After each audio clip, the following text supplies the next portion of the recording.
درس الاطاعۃ والمحبۃ برسول اللہ صلی اللہ علیہ وسلم فی الوعظ والارشاد. الحمد للہ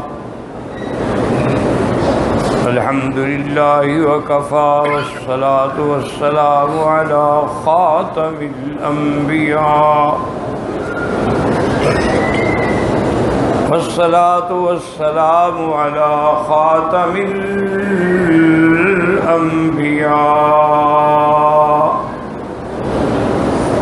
سیدنا وحبیبنا محمد المصطفى وعلى آله المجتبى وأصحابه النجبى. اللهم صل على سيدنا محمد النبي الأمي الهاشمي وعلى آله وأصحابه نجوم الهدى. أما بعد فقد قال الله تبارك وتعالى في القرآن المجيد والفرقان الحميد: أعوذ بالله من الشيطان الرجيم. بسم الله الرحمن الرحيم. لقد جاءكم رسول من أنفسكم عزيز عليه ما عنتم حريص عليكم بالمؤمنين رؤوف رحيم. قال النبي صلى الله عليه وسلم: لا يؤمن أحدكم حتى أكون أحب إليه من والده وولده والناس أجمعين، أو كما قال النبي صلى الله عليه وسلم. صدق الله العلي العظيم وصدق رسوله النبي الكريم، ونحن على ذلك من الشاهدين ومن الشاكرين، والحمد لله رب العالمين. رب اشرح لي صدري ويسر لي أمري واحلل عقدة من لساني يفقهوا قولي. رب زدني علما. سبحانك لا علم لنا إلا ما علمتنا إنك أنت العليم الحكيم. برادران اسلام، واجب الاحترام بزرگوں، دوستوں، بھائیوں، عزیز نوجوانوں، اللہ تعالیٰ کے کلام مقدس میں سے آیت مبارکہ اور آقا انعامدار حبیب کبریا سیدنا محمد مصطفیٰ صلی اللہ علیہ وعلا آلہ واصحابہ وسلم تسلیما کثیرا کثیرا کہ فرامین مبارکہ میں سے ایک حدیث تلاوت کی ہے. دعا فرمائیں کہ اللہ تبارک و تعالی اس عاجز کو مال اہل صحت عافیت کاملہ دائمہ عاجلہ اور حق بات بیان کرنے کی توفیق عطا فرمائیں. آپ کو سننے سمجھنے کی اور ہم سب کو مل کر حق پر عمل کرنے کی توفیق عطا فرمائیں. آج کے درس میں جو میں نے آیت مبارک تلاوت کی ہے اس کا تعلق جو ہے وہ حضور صلی اللہ علیہ وسلم کی اطاعت اور محبت سے ہے. یاد رکھیں کہ جیسے جتنے ہم اعمال صالحہ کریں ان کی اصل روح جو ہے وہ ایمان ہے. یعنی ایک آدمی حج کرتا ہے جیسے مکے کے قریش بھی کرتے ہیں، ایمان نہیں ہے تو اس کا کوئی فائدہ نہیں. تو ہر عمل کی روح جو ہے وہ ایمان ہے. اسی لیے پورے قرآن میں آپ نظر ڈالیں، جہاں بھی اللہ نے اعمال صالحہ کا ذکر فرمایا وہاں ایمان کا بھی ذکر فرمایا. تو اس طرح آپ یاد رکھیں کہ ہر عمل کی جو روح ہے، جو جان ہے، وہ ایمان ہے. اور ایمان کی جو جان ہے وہ محبت محمد مصطفیٰ ہے.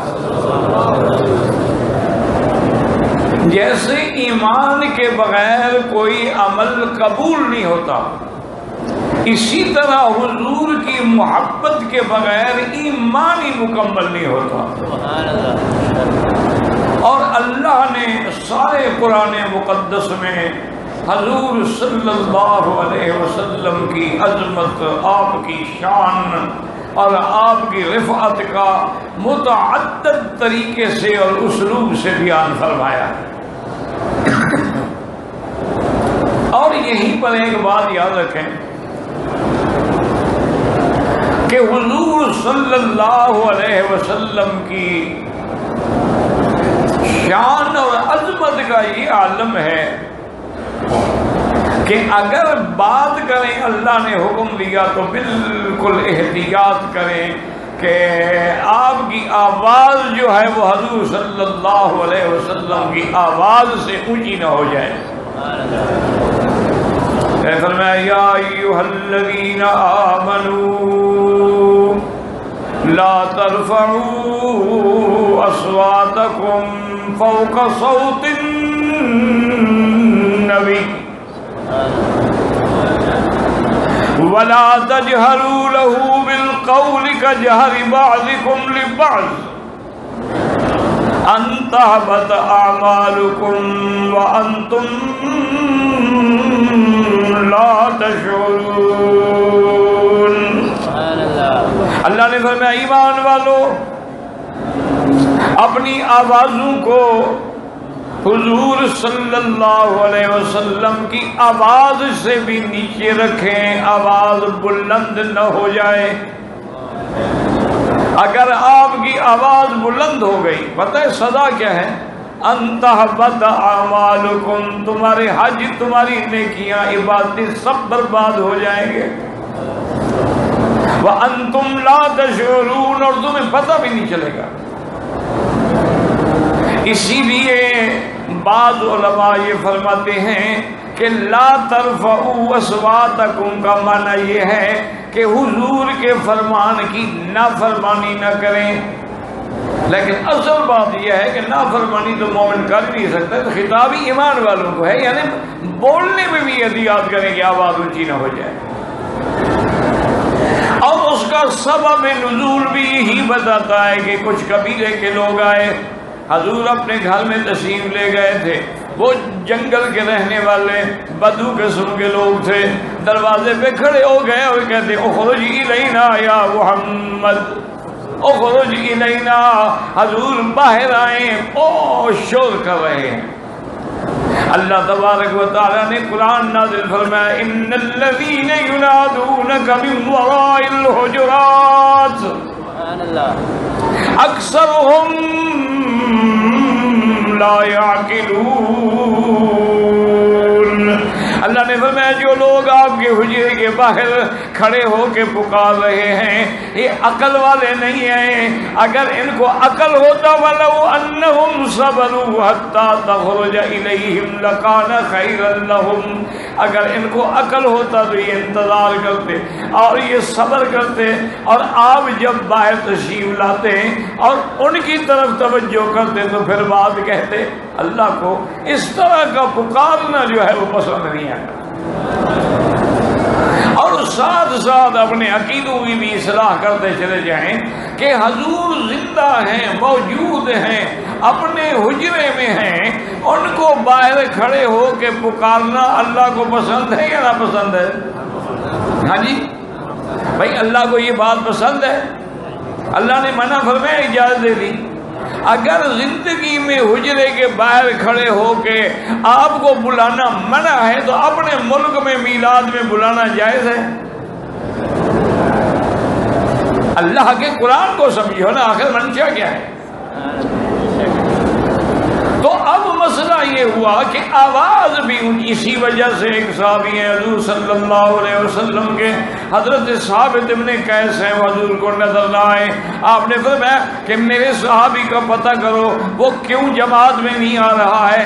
صحابہ نے کہا کہ یا رسول اللہ صلی اللہ علیہ وسلم وہ اونچی آواز سے بات کرتے ہیں، اور جب سے یہ آیت نازل ہوئی ہے انہوں نے دروازہ بند کر کے گھر میں بیٹھے ہیں۔ حضور نے بلایا، فرمایا لست منہم، تم ان میں سے نہیں ہو۔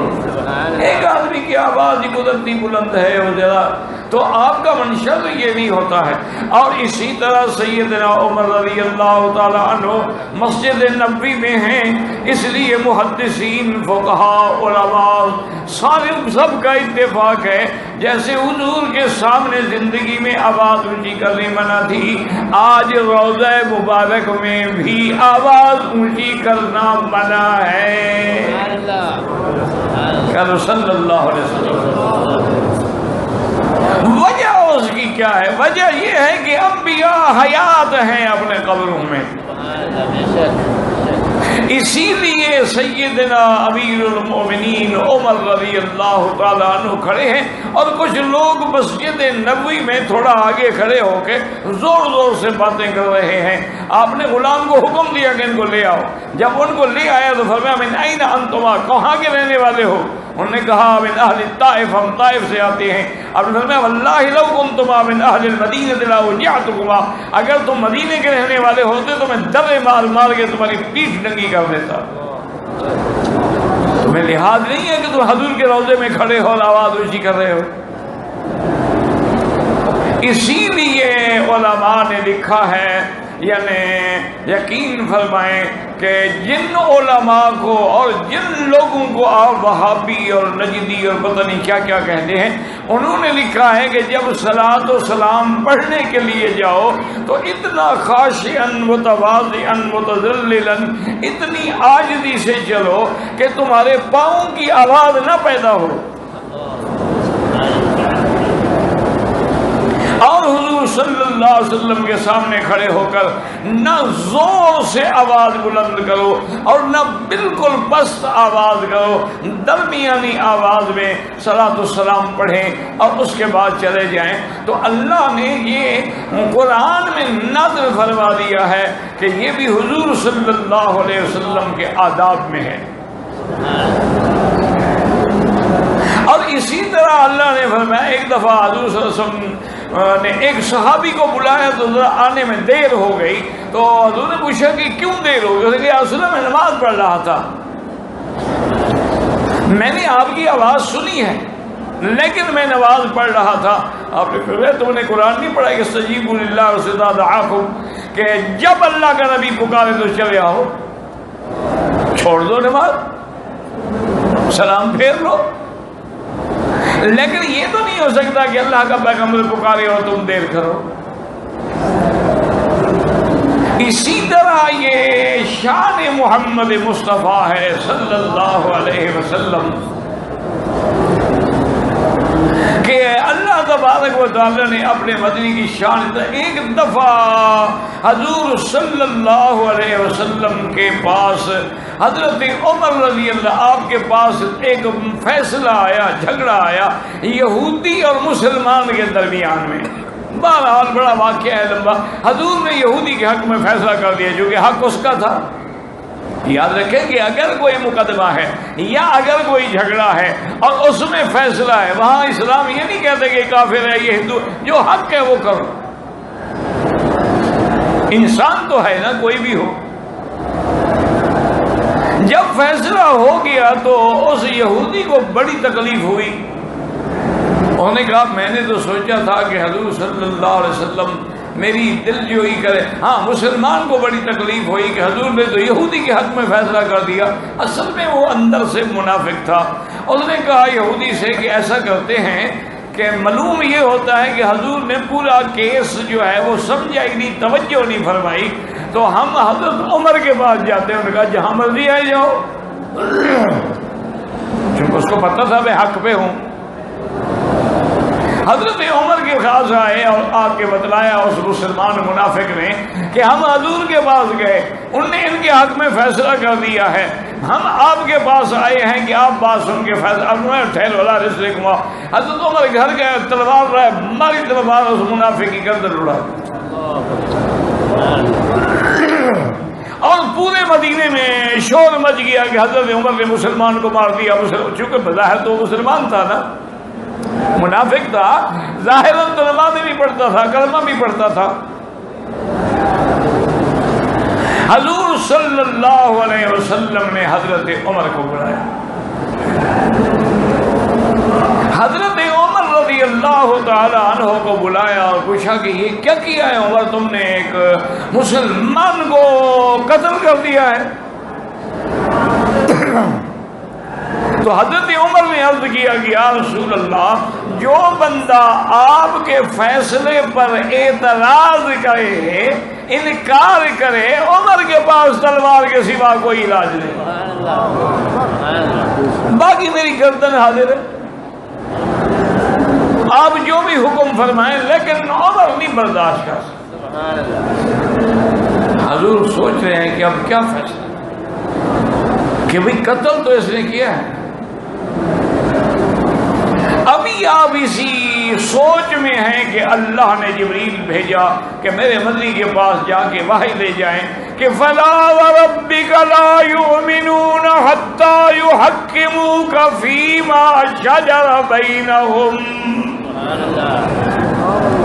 ثُمَّ لَا يَجِدُوا فِي أَنفُسِهِمْ حَرَجًا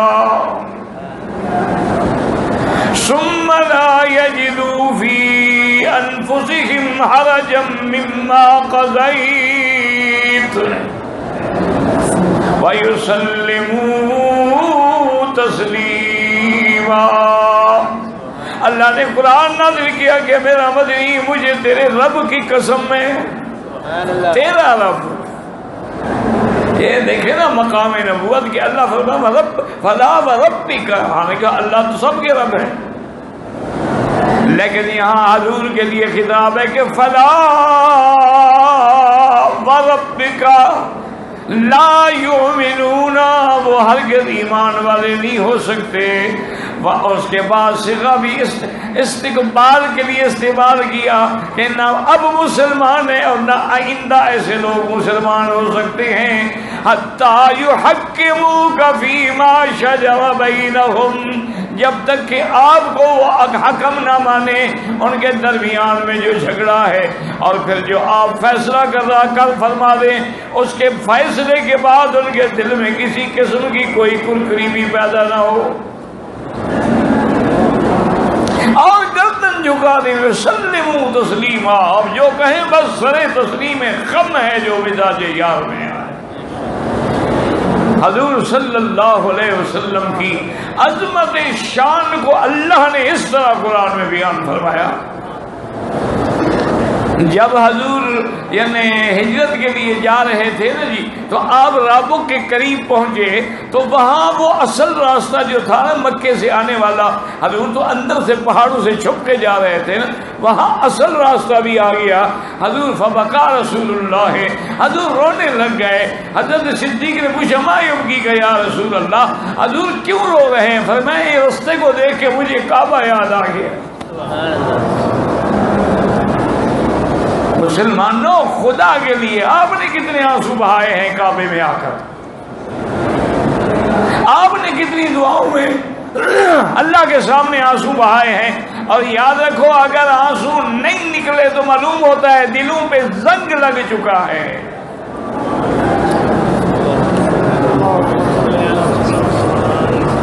اگر یہاں بھی آنسو نہ نکلے تو کہاں نکلیں گے؟ حضور نے جب حجر اسود کو بوسہ دیا نا، آپ نے بوسہ بھی دیا، آپ نے اس پہ سر بھی رکھا۔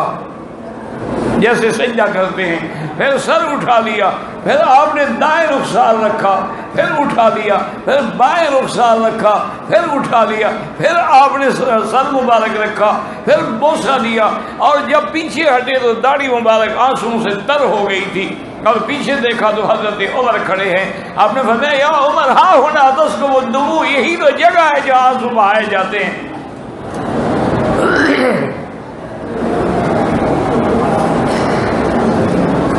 اب حضور صلی اللہ علیہ وعلا آلہ واصحابہ وسلم تسلیما کثیرا کثیرا، اور اسی طرح یاد رکھیں کہ حضور کی شان کتنی بڑی ہے کہ حضور کہتے ہیں کہ لا یؤمن، وہ آدمی مومن ہی نہیں، ایمان والا ہی نہیں، جب تک کہ میں اس کو اپنے والد سے، اولاد سے، ساری کائنات سے زیادہ محبوب اور پیارا نہ ہوں، وہ مسلمان ہی نہیں۔ اسی طرح اللہ نے قرآن میں فرمایا قل ان کانت آباؤکم وابناؤکم وازواجکم وعشیرتکم واموال اقترفتموها وتجارة تخشون کسادها احب الیکم من اللہ ورسولہ، اگر یہ تمہارے باپ، تمہاری ماں، تمہارے بیٹے، تمہارے قبیلے، تمہارے بچے، تمہاری تجارت، اگر اس وہ حضور سے تمہیں زیادہ محبوب ہے تو ایمان نہیں ہے۔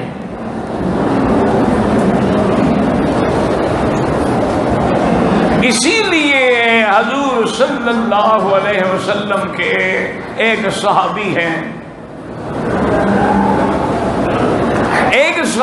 ہیں، اور نابینا ہیں،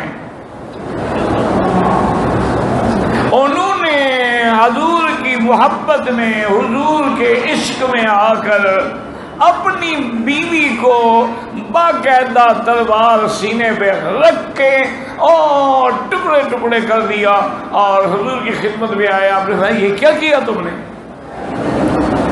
انہوں نے کہا حضور وہ میری بیوی ہے لیکن وہ بد زبان ہے، وہ آپ کی شان میں گستاخی کرتی تھی، میں نے بڑا سمجھایا، جب وہ بات ماننے میں نہیں آئی، ورنہ حضور میری بیوی اتنی خوبصورت ہے اور اللہ نے مجھے اس سے 2 خوبصورت بچے بھی دیے ہیں، لیکن ایک طرف آپ کی محبت ہے، میں اپنے بچے بھی، اپنا گھر بھی، سب کچھ قربان کر سکتا ہوں، لیکن آپ کی شان میں گستاخی برداشت نہیں کر سکتا، میں نے مار دیا ہے، اب جو بھی سزا دے میں حاضر ہوں۔ اللہ نے حکم کر دیا کہ جو لوگ حضور کے گستاخ ہیں ان کا خون دم ہو حدر، ان کا خون ایسے جیسے کہ کوئی کتا مر گیا، کوئی بدلہ نہیں ہے اس کا۔ اسی لیے علماء کا بالاتفاق یہ ہے کہ حضور کی شان میں بے ادبی کرنے والا، کوتاہی کرنے والا زندیق ہے، حتیٰ کہ اس کی توبہ بھی قبول نہیں ہوگی۔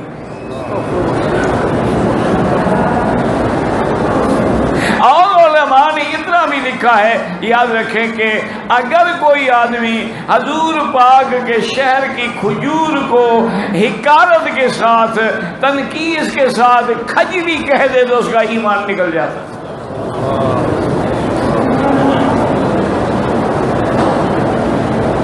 اللہ تبارک و تعالی نے قرآن نازل کر دیا، حضرت فرمایا جاؤ تمہارا فیصلہ ہو گیا ہے، تم پر کوئی سزا نہیں۔ ایک صحابی آئے، صوبان ان کا نام تھا، حضور کی خدمت میں آئے اور بڑے پریشان، اور چہرے پہ ہوائیاں اڑ رہی ہیں۔ حضور پاک نے دیکھا تو فرمایا ما بک یا صوبان، درود شریف پڑھ لیا کرو، پڑھو تو شوق سے پڑھو ورنہ نہ پڑھو۔ ایک بات یاد رکھو، درود شریف ہو یا کلمہ شریف ہو، آدمی پڑھے تو پوری ذوق سے، شوق سے، توجہ سے،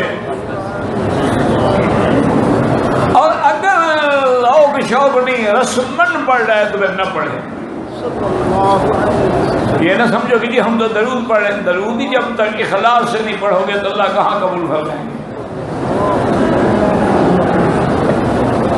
اسی لیے بڑے شان سے اور بڑے ادب سے اور ایک ایک لفظ کا پتہ ہو کہ ہم کیا کہہ رہے ہیں کہ اللہم صلی علی محمد وعلی آل محمد کما صلیت علی ابراہیم. اور یاد رکھو یہی ایک درود پاک تو ہے. اللہ نے ہر عمل بندوں کو حکم دیا ہے، نماز پڑھو، روزہ رکھو، حج کرو، عمرہ کرو، زکات دو. ایک چیز ہے فرمایا کہ ان اللہ و ملائکتہ یصلون علی النبی، اللہ اور اللہ کے فرشتے بھی محمد مصطفیٰ پہ درود بھیجتے ہیں. سبحان اللہ. اور یہ نہیں فرمایا کہ صلی اللہ علیہ وسلم، فرمایا یصلون، اب بھی بھیجتی ہے اور آئندہ بھی بھیجتے رہیں گے. سمجھ آ رہی ہے کہ نہیں آ رہی بات؟ اچھا، اللہ پہ فنا ہے. ہاں جی، ابھی تک یہی مسئلہ بھی سمجھ لیا آپ بھائی. اللہ ہمیشہ باقی، دائم، حی قیوم ہے کہ نہیں؟ جب اللہ باقی ہے قیامت تک، اس کے بعد بھی، اول بھی، آخر بھی، معلوم ہوا کہ میرے مدنی پر درود بھی باقی ہے. سبحان اللہ. کیونکہ اللہ جو بھیج رہے ہیں. چلو ملائکہ پر تو موت آ جائے گی نا، اللہ پہ تو موت نہیں آتی نا. باقی لفظ صلات کا فرق ہوتا ہے.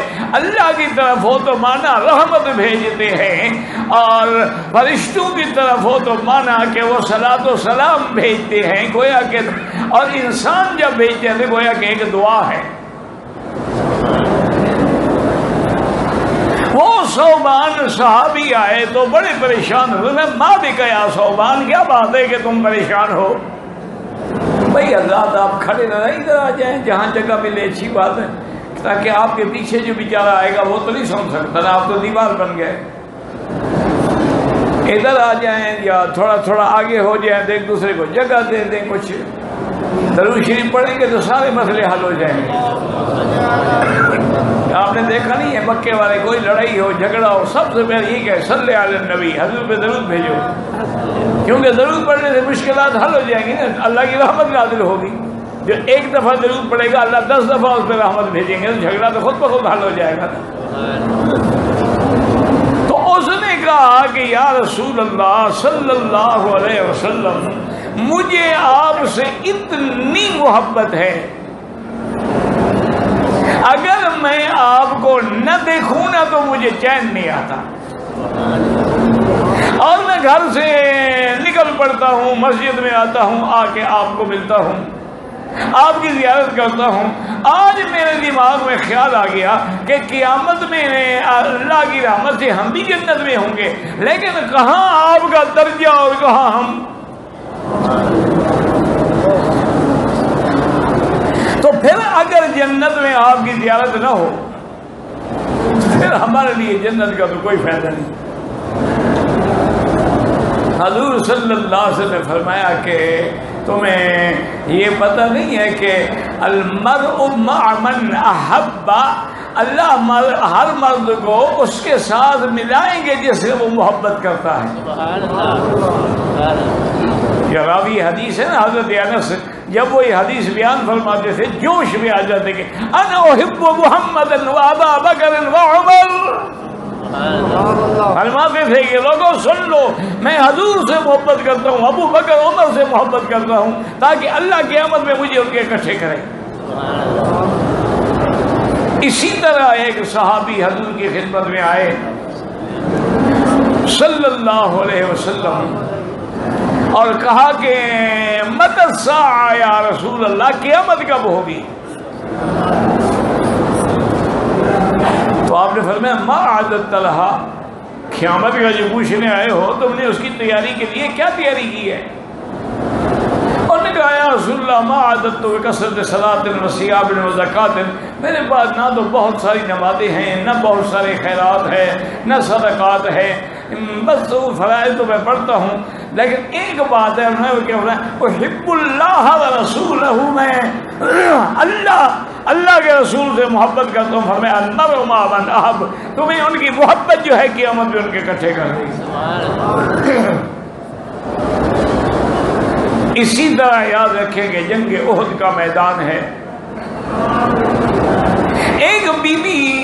بڑی عفت کے ساتھ، عزت کے ساتھ، احترام کے ساتھ جنگ احد کے میدان کی طرف مدینے سے جا رہی ہے۔ راستے میں اس کو خبر ملی کہ آپ کا شوہر جو ہے وہ شہید ہو گیا۔ انہوں نے کہا اس کی بات نہ کرو، مجھے یہ بتاؤ ما فعل برسول اللہ، حضور کی طبیعت کیسے ہے؟ آگے گئی، کسی نے کہا تمہارا بیٹا بھی شہید ہو گیا، کہا میں نے بیٹے کا نہیں پوچھا، ما فعل برسول اللہ، حضور کی طبیعت کیسے ہے؟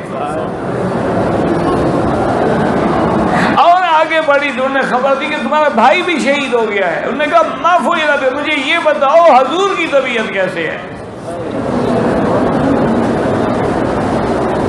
وہ بی بی جب احد کے میدان میں پہنچی تو اس کو خبر ملی کہ الحمدللہ الحمدللہ حضور کو بڑی تکلیف پہنچی ہے، لیکن حضور صحیح ہیں، سلامت ہیں۔ اور نے کہا نہیں حتی ارنی، مجھے مہربانی کرو کسی طرح بھی لے جاؤ، میں آنکھوں سے محمد مصطفیٰ کی زیارت کر لوں۔ تو صحابہ لے آئے، جب حضور کے چہرے پہ نظر پڑی کہنے لگی یا رسول اللہ جب آپ سلامت ہیں تو باقی ہر مصیبت کچھ بھی نہیں۔ اب دیکھیے خاوند شہید ہو گیا، بیٹا شہید ہو گیا، اس کا بھائی شہید ہو گیا، اس کو ایک فکر ہے کہ حضور پاک کی ذات مبارک کیسے ہے۔ آپ کے اسی حرم مبارک میں مسجد الحرام میں جہاں بیٹھے ہو کہہ دو الحمدللہ۔ اسی مسجد الحرام میں سیدنا ابی بکر رضی اللہ تعالی عنہ نے آ کے خطبہ توحید دیا۔ کیسے برداشت کر سکتے تھے کافر؟ کافروں نے آ کے مارنا شروع کیا، نعوذ باللہ۔ آخر نتیجہ یہ نکلا کہ حضرت ابو بکر رضی اللہ عنہ بے ہوش ہو،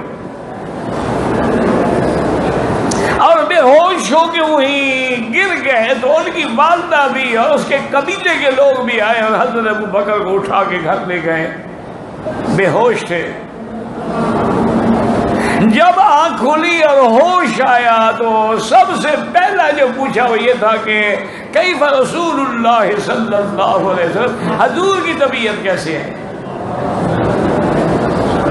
ماں نے کہا بیٹا انہی کی وجہ سے تو تمہیں یہ ساری مار پڑی ہے، تکلیفیں ہوئی، ابھی بھی یاد کرو۔ ان باتوں کو چھوڑو، مجھے یہ بتاؤ کہ حضور کیوں نے کہا حضور سلامت ہے؟ کہا نہیں اس طرح نہیں، میں ہر حال میں جب تک دیکھوں گا نہیں مجھے چین نہیں آئے گا۔ یہ دیکھیں مقام محبت۔ آخر حضور صلی اللہ علیہ وسلم کے پاس اسی بیماری، اسی حالت کے اندر ماں باپ مجبور ہو گئے ابو بکر کو لانے کے لیے۔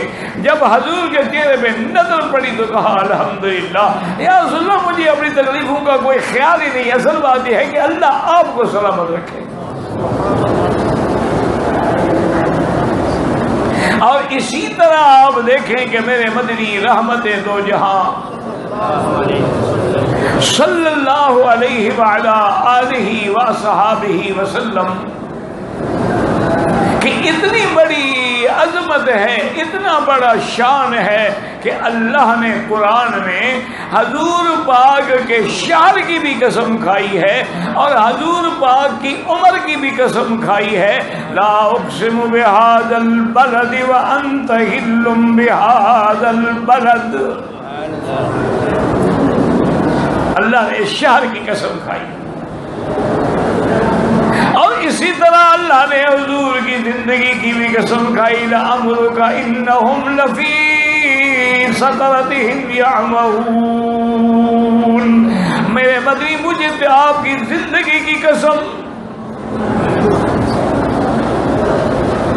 حضور صلی اللہ علیہ وسلم کی یاد رکھنے کہ جیسے ہر عمل کی جان جو ہے وہ ایمان ہے، تو ایمان کی جان جو ہے وہ محمد مصطفیٰ، کہہ دو صلی اللہ علیہ وعلا آلہ واصحابہ وسلم۔ اور آپ تاریخ انسانیت کا مقابلہ کریں، یہ مقام کسی کو بھی نہیں ملا کہ حضور کے پیدا ہونے سے پہلے بھی آپ پر ایمان لے آئے۔ بھئی جتنے پیغمبر آئے ہیں کچھ لوگ ایمان لائے کچھ نہیں لائے، لیکن یہ مقام صرف حضرت محمد الرسول اللہ صلی اللہ علیہ وسلم کا ہے کہ جب تبع اکبر یمن کا جو بادشاہ تھا، یمن کے بادشاہ تبع کہلاتے تھے اور مصر کے فرعون کہلاتے تھے، حبشہ کے نجاشی کہلاتے تھے، اور اسی طرح فارس کے کسریٰ کہلاتے تھے، اور روم کے ہرقل کے یہ لقب تھے بادشاہوں کے۔ جب تبع الاکبر آیا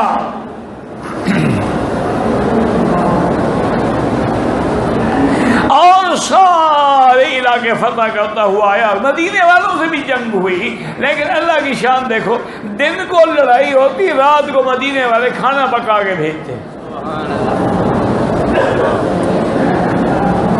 اللہ کی شان ہے، ویسے آج بھی مدینے کے اندر وہی نرمی، وہی پیار، وہی محبت باقی ہے، اور ہونی بھی چاہیے کہ وہاں رحمت للعالمین کا گھر ہے۔ اور یہ مقام جو ہے رب العالمین کا، اس لیے یہاں کے لوگ جو ہے نا بے پرواہ ہیں، ان کے اندر بڑا جلال ہے، غصہ ہے، راستہ بھی پوچھے گا جاؤ، کیوں؟ جن کی اللہ سے براہ راست ڈیلنگ ہو ان کو ہماری کیا ضرورت ہے؟ وہاں آپ کسی سے راستہ پوچھیے آپ کو چھوڑ آئے گا۔ مدینہ منورہ کا مزاج ہے، اس مٹی کا مزاج ہے۔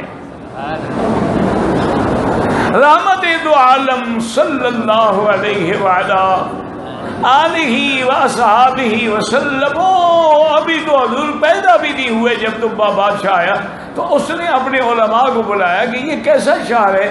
اس نے کہا بات سنو، یہ وہ شہر ہے کہ جہاں سب سے آخری نبی حضرت محمد مصطفیٰ خاتم الانبیاء ہجرت فرما کے آئیں گے اور اسی شہر میں رہیں گے، اسی میں آپ کی وفات ہوگی، اسی میں آپ کا روضہ مبارک ہوگا۔ اور ہماری کتابوں میں ہے کہ وہ اللہ کا آخری اور سچا نبی ہوگا۔ پتہ ہے تبع بادشاہ پھر بادشاہ ہوتے ہیں نا۔ ایک دوست نے، کچھ علماء نے کہا کہ ہم مدینہ رہنا چاہتے ہیں، اگر آپ اجازت دے دیں تو فرمایا اچھا ٹھیک ہے، اور جو علماء رہنا چاہتے ہیں حکم دیا کہ جلدی جلدی ان کے لیے مکان تیار کرو، اور ایک مکان تیار کرو حضرت محمد الرسول اللہ کے لیے۔ اور اس کے بعد پھر اس نے خط لکھا حضور کے نام، اس میں اس نے لکھا کہ یا محمد صلی اللہ علیہ وسلم، میں آپ پر ایمان لایا ہوں، اگر آپ میری زندگی میں تشریف لے آئے تو میں آپ کے قدم چوموں گا، آپ کا وزیر بنوں گا، آپ کا سپاہی بنوں گا، آپ کے دین کے لیے سب کچھ قربان کر دوں گا، اور اگر میں مر گیا میرے بعد آپ آئے تو قیامت میں آپ گواہی دیں گے کہ میں آپ پر ایمان لا چکا ہوں۔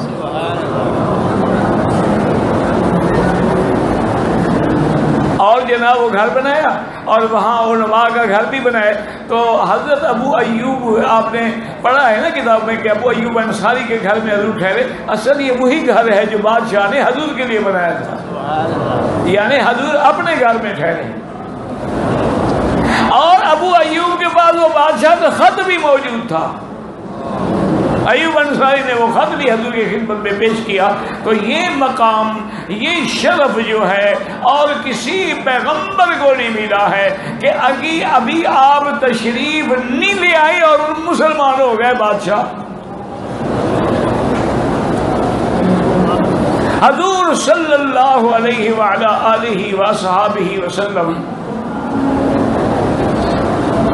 یعنی آپ اندازہ کریں کہ آپ کی شان اللہ نے نرالی بنائی تھی جب حضور پیدا ہوئے، کہہ دو صلی اللہ علیہ وسلم۔ اور یہاں مسئلہ بھی سمجھ لیں کہ حضور کی پیدائش میں اختلاف ہے کہ کیا حضور 12 کو پیدا ہوئے ہیں یا 9 ربیع الاول کو پیدا ہوئے ہیں۔ یہ 12 ربیع الاول کی روایت جو ہے یہ پختہ نہیں ہے.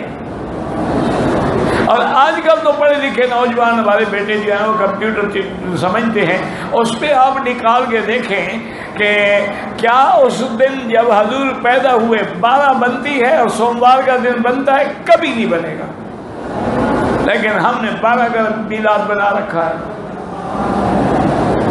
یاد رکھو حضور کی وفات تو 12 ربیع الاول کو ہے، پکی بات ہے، اس میں کوئی اختلاف نہیں. لیکن ولادت مبارک جو ہے وہ 9 ربیع الاول کو ہے. جب حضور پیدا ہوئے کہہ دو صلی اللہ علیہ وسلم. بھائی خدا کا نام لو، جب بھی حضور کا نام آئے، حضور کا ذکر آئے تو زبانوں پہ بے ساختہ درود آئے. حضور صلی اللہ علیہ وسلم جب پیدا ہوئے ہیں، آپ کے والد عبداللہ جو تھے وہ پہلے فوت ہو گئے. اس وقت عبد المطلب جو ہیں وہ سردار تھے مکہ کے، اور حضور کی کفالت بھی ان کے ہاتھ میں تھی.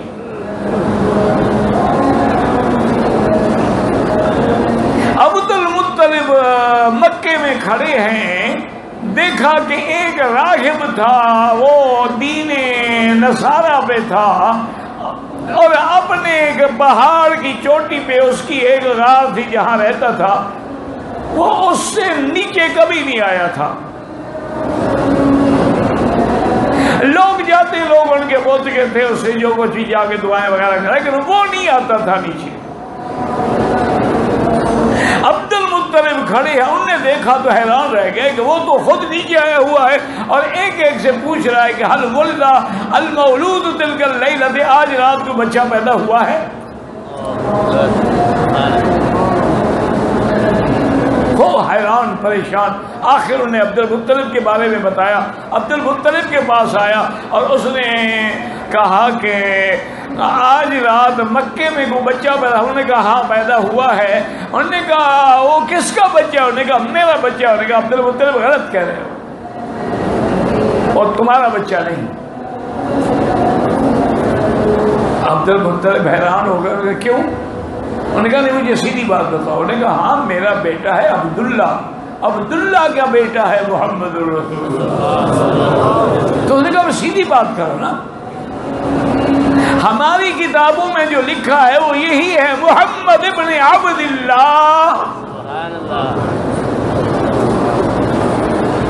کہ ان کا نام محمد ہوگا، مولد مکہ ہوگا، اور آپ کی ہجرت جو ہے وہ یثرب کی طرف ہوگی، اور آپ جو ہے ہدیہ قبول فرمائیں گے اور صدقے کا مال نہیں کھائیں گے، اور آپ کے 2 کندھوں کے درمیان میں مہر نبوت ہوگی. یہ علامات لکھی ہوئی ہیں. تو اس راہب نے کہا کہ عبد المطلب اتنی مہربانی کر سکتے ہو کہ مجھے اس بچے کی زیارت کروا دو. عبد المطلب نے کہا عبد المطلب تو ویسے بھی موت کے تھا نا، وہ تو سب کا اس زمانے میں راہب تھا، جیسے ہمارے لوگ پیروں کے اندھے موت کے دھوتے ہیں، وہ بھی ان کے اندھے موت کے دھوتے تھے. عبد المطلب اس کو گھر لے آئے اور اندر سے جا کے اپنے ہاتھوں پہ اٹھا کے سیدنا محمد مصطفیٰ، اللہ اکبر اللہ اکبر. اور اس راغب کی جب حضور کے چہرے پہ نظر پڑی تو کہا ولد نبی هذه الامہ. اس نے کہا اس امت کا نبی پیدا ہو گیا. پھر خیال آیا کہ میں کیا کہہ بیٹھا ہوں. یہ تو میں نے ان کی تصدیق کر دی ہے. کہنے لگا عبد المطلب بچہ خاموش ہے، اور دوسرا یہ ہے کہ دودھ بھی شوق سے نہیں پی رہا. وجہ یہ ہے کہ عفریت من الجن، ایک سرکش جن نے اس کے منہ پہ ہاتھ رکھا ہوا ہے. اگر تم کہو تو میں کچھ پڑھ کے اس کو پھونک دوں اور میں جاؤ اپنا کام کرو. میرے بچے کو تمہارے پھونکوں کی ضرورت ہے؟ یہ تو ساری دنیا کو پھونکنے کے لیے آیا ہے. کیا کہہ رہے ہو؟ کہا جاؤ اپنا کام کرو. اسی طرح جب حلیمہ آتی ہے عبد المطلب کے پاس اور آگے کہتی ہے اور پوچھتے پوچھتے آپ تسلی کر رہے ہیں، فرمایا کہ تمہارا نام کیا ہے؟ انہوں نے کہا حلیمہ۔ فرمایا اچھا حلیمہ حلم والی عورت، حوصلے والی عورت، اچھا کس قبیلے سے ہو؟ اس نے کہا بنو سعد سے ہوں۔ کہنے لگے اچھا ماشاء اللہ انت حلیمہ و قبیلتک کے بنو سعد و ابنی محمد صلی اللہ علیہ وسلم۔ اور یاد رکھو کہ حضور کے یہ دونوں نام قرآن میں ہیں، لیکن آسمانوں پہ آپ کا پہلا نام جو ہے وہ احمد ہے، اور زمین پہ جب نام رکھا گیا تو وہ محمد ہے۔ اور احمد اور محمد میں تمہیں فرق کا پتہ ہے؟ کیا فرق ہے؟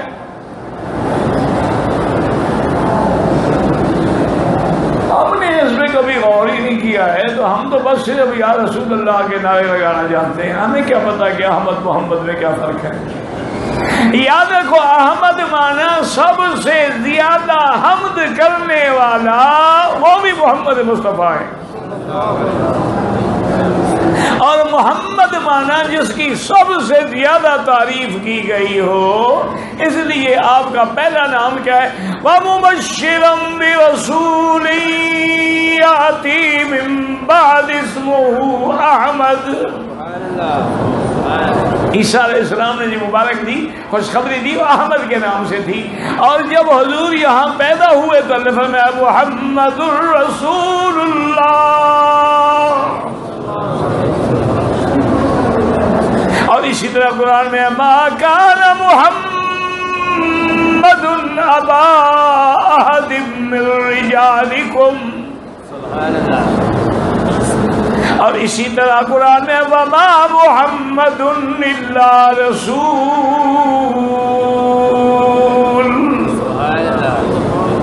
ویسے یاد رکھو حضور کے نام صرف یہ دو نہیں ہیں، بلکہ صحیح روایات میں حضور کے 5 نام ہیں۔ فرمایا انا احمد وانا محمد وانا الماہی۔ یہ ماہی عربی کا لفظ ہے، تمہارا ڈھول ماہی نہیں۔ ہاں نہیں کیا پتہ یہ اپنا بنا رکھیں، یہ عربی کا لفظ ہے۔ وانا الماہی الذي يحشر الناس على قدمه وانا العاقب الذي ليس بعده نبي۔ آپ نے فرمایا میرا نام احمد بھی ہے صلی اللہ علیہ وسلم۔ یہ کہتے جایا کرو نا، ایک دفعہ کہو کہ لاکھ لکھا جائے گا۔ فرمایا انا احمد وانا محمد وانا الماہی۔ ماہی میرا نام ہے، کیا مانا؟ الذی یمحو اللہ بی الکفر، میری محنت سے اللہ کفر کو مٹائیں گے۔ اور فرمایا وانا الحاشر، اور حاشر بھی میرا نام ہے۔ یحشر الناس علی قدمی، اور قیامت والے دن تمام مخلوق جو ہے وہ میرے قدم کے نیچے کھڑی ہوگی۔ اور فرمایا میرا نام عاقب بھی ہے، وانا العاقب الذی لیس بعدہ نبی۔ میرا نام عاقب بھی ہے، اور عاقب کا کیا معنی کہ جس کے بعد کوئی نبی نہیں۔ لا نبی بعدہ ولا رسول بعدہ ولا معصوم بعدہ ولا کتاب بعد کتابہ ولا شریعت بعد شریعتہ۔ تو اس لیے عبد المطلب نے بھی فرمایا کہ اچھا حلیمہ تم حلیمہ ہو، قبیلہ سعد ہے، تو میرا بیٹا بھی تو محمد ہے صلی اللہ علیہ وسلم۔ سارے قبیلے والوں نے روکا کہ محمد مصطفیٰ تو یتیم ہیں، باپ فوت ہو گئے اور دادے کی کفالت میں ہیں، یہاں سے تو زیادہ پیسے نہیں ملیں گے۔ تو بی بی حلیمہ نے کہا کہ کوئی حرج نہیں، اب کوئی میرے نصیب میں اگر یہی لکھا ہے یتیم۔ اس کو پتہ نہیں تھا کہ یہ یتیم نہیں، یہ در یتیم ہے۔ بی بی حلیمہ کہتی ہے کہ میں نے جب حضور کو لیا اور اونٹنی پہ بیٹھی تو میری اونٹنی بڑی کمزور تھی، ضعیف تھی، سب اونٹنی والے چلے گئے اور میں حضور کو گود میں لے کے بیٹھی ہوں، اور اونٹنی کو تو چلایا تو اونٹنی تو دریا کی طرح دوڑ پڑی، سارے قافلے والے پیچھے رہ گئے، اور جب ہم پہنچے تو سارے حیران ہے کہ حلیمہ کا تمہاری اونٹنی کو کیا ہو گیا؟ میں نے کہا اونٹنی تو وہی ہے، سوار بدل گیا۔ صلی اللہ علیہ وسلم۔ زندگی باقی تو انشاءاللہ بات باقی۔ آپ اتنی دیر میں وقت ضائع نہ کرو، میرا کہنا مانا کرو، درود شریف پڑھا کرو۔